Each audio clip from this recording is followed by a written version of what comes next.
The skies above Pampanga just became louder and more powerful as the United States has officially deployed its legendary A-10 Thunderbolt II Warthog aircraft to Clark Air Base.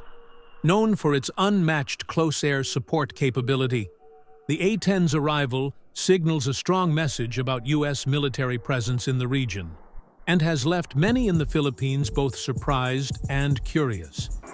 The A-10 Thunderbolt II, often nicknamed the Tank Killer, has earned a fearsome reputation since the Cold War. Built around its massive GAU-8 Avenger 30mm cannon, the A-10 is capable of devastating armored vehicles and providing vital close support for ground troops. Its durability, survivability, and heavy firepower make it one of the most respected aircraft in U.S. Air Force history. Spotting the low-flying, heavily armed jets over Clark Air Base quickly drew attention from locals and military watchers alike.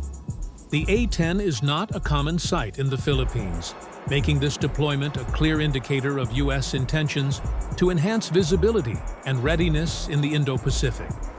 Clark Air Base in Pampanga is a former major U.S. military installation and remains a strategically valuable location due to its proximity to the South China Sea. With rising tensions in the region, the U.S. has steadily expanded military cooperation with the Philippines under the Enhanced Defense Cooperation Agreement, EDCA.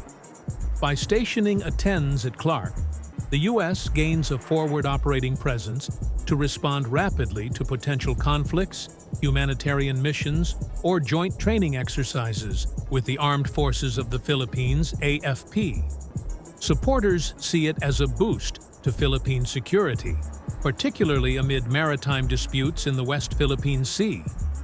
Critics worry that the visible presence of U.S. attack aircraft could escalate tensions with China and drag the Philippines deeper into great power rivalries. For many ordinary Filipinos, however, the sight of the Warthog is simply jaw-dropping, an unmistakable symbol of American air power. Military analysts believe the A-10 deployment may be temporary, part of joint training exercises, or a rotational presence. But others see it as a signal that the U.S. is testing operational logistics at Clark for potential longer-term missions. Regardless of its duration, one thing is certain. The A-10's arrival has reminded the Philippines and the entire region that the U.S. remains committed to maintaining a strong presence in Asia's most contested airspace.